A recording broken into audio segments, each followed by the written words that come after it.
భారీ ఎత్తున చాలా ఘన విజయంతో నెగ్గుతారు కన్నబాబు గారు. అలాగే కన్నబాబు గారు చాలా ఘన విజయంగా సాధించారు. చాలా మంచి అయినండి కన్నబాబు గారు, అందరికీ చాలా సాయపడతారు. కన్నబాబు గారికి ఈ రోజుని మహాసముద్రంలో ఈ జనం రావడం కారణం కన్నబాబు గారు చేసిన మంచితనం.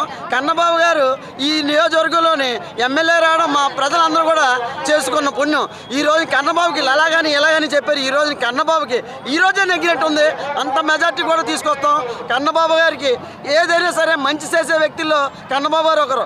ఈ నియోజకవర్గంలో కన్నబాబు గారు ఇక విజయమే అండి, ఇంక వచ్చేసినట్టే అండి. కన్నబాబు గారు ఇప్పుడే గెలిచేశారండి, ఇంకెప్పుడు గెలిచినట్టు కాదు.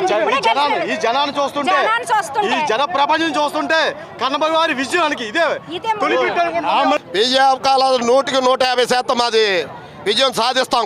కాకినాడ రూరల్లో ఇక్కడ కన్నబాబు గారి నాయకత్వంలో పెద్ద ఎత్తున ర్యాలీ రావడం జరిగింది. ఇది విజయోత్సవం కింద జరుగుతుంది. కన్నబాబు గారికి ఒక సునామీలాగా జనం రావడం జరిగింది. అలాగే మరికొందరు మనతో పాటు ఉన్నారు.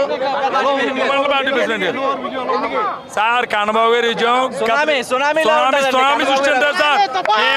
అభివృద్ధి సంక్షేమ పథకాల్లో ముందుంటారు కన్నబాబు గారు ఎప్పుడు. కన్నబాబు గారి నామినేషన్ అశేష జనస్పందన అండి.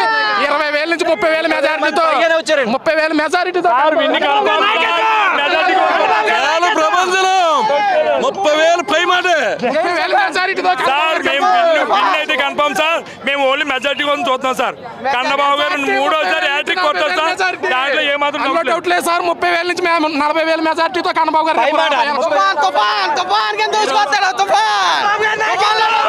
పరిస్థితి చూస్తున్నాం. పోలీసులు మాత్రం చాలా ఓవర్ యాక్షన్ చేస్తున్నారు. మీడియాని కంట్రోల్ చేసే ప్రయత్నాలు చేస్తున్నారు. మనం చూస్తున్నాం ఇంతమంది మందు టెండర్లో రావడం జరిగింది. కేవలం మీడియాని టార్గెట్ చేసుకుని అటు చూస్తున్నాడు. ఎంపీ అభ్యర్థిని కూడా రోడ్డు మీద నిలబెట్టేసి పోలీసులు అత్యుత్సాహం చూపిస్తున్నారు. ఖచ్చితంగా అది పోలీసుల వైఫల్యంగానే చెప్పాలి. అయితే మాత్రం ఖచ్చితంగా మా గెలుపు ఖాయమైంది, మెజార్టీ తేలాల్సి ఉందని వాళ్ళు చెప్తున్నారు. Back to studio.